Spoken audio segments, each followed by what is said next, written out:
Muli ngang sumalang sa witness stand si Navotas Congressman Toby Tiangco at ang nakaharap niya si Senador Miriam Defensor Santiago na pinuna pati hairdo ni Tiangco. May live report si Mean Los Baños mula sa Senado. Mean.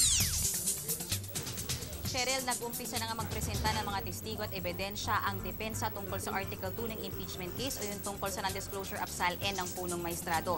Pero bago yan, muling sumalang sa witness stand si Navotas Representative Toby Tiangco.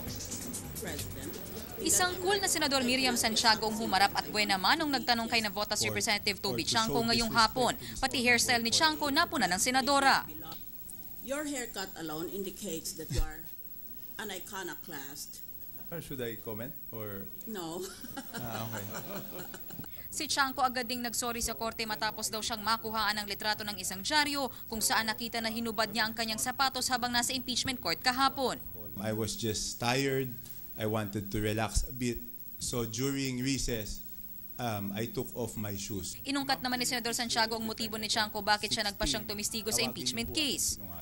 Do you intend to run for senator and therefore obtain publicity through these proceedings? Thank you. Sagot ni Tiangco, 2 terms pa siya bilang kongresista at yan daw ang tatakbuhan niya sa 2013. Tingin din ni Tiangco, guilty ng paglabag sa anti-graft and corruption practices ang mga kasamahan niya sa Kamara na namilit sa kanya na pumirma sa impeachment complaint. Kaya payo na lang ni Santiago sa kanya, You will either end up a national hero in the eyes of the public or a heel or a traitor in the eyes of your colleagues in the House of Representatives.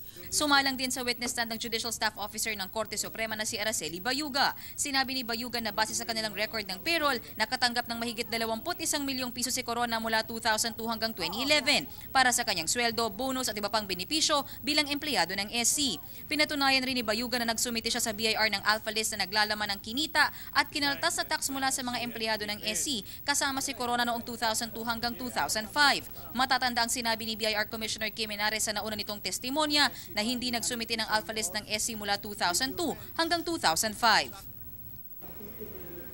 Cheryl, sa mga oras nga na ito, nakasalang pa rin sa witness stand itong si Demetrio Vicente, ang pinsan ni Chief Justice Corona. Siya raw itong nakabili ng 7 lote ng lupa ng mga Corona sa Marikina. Pero ang tanong sa kanya ng prosekusyon siya ka ng depensa, bakit hindi nakapangalan sa kanya yung titulo ng lupa? Ang sagot niya, wala na raw kasi siyang pera kaya hindi niya yan maasikaso. Pero ang mahalaga, may hawak daw siyang deed of sale. Cheryl?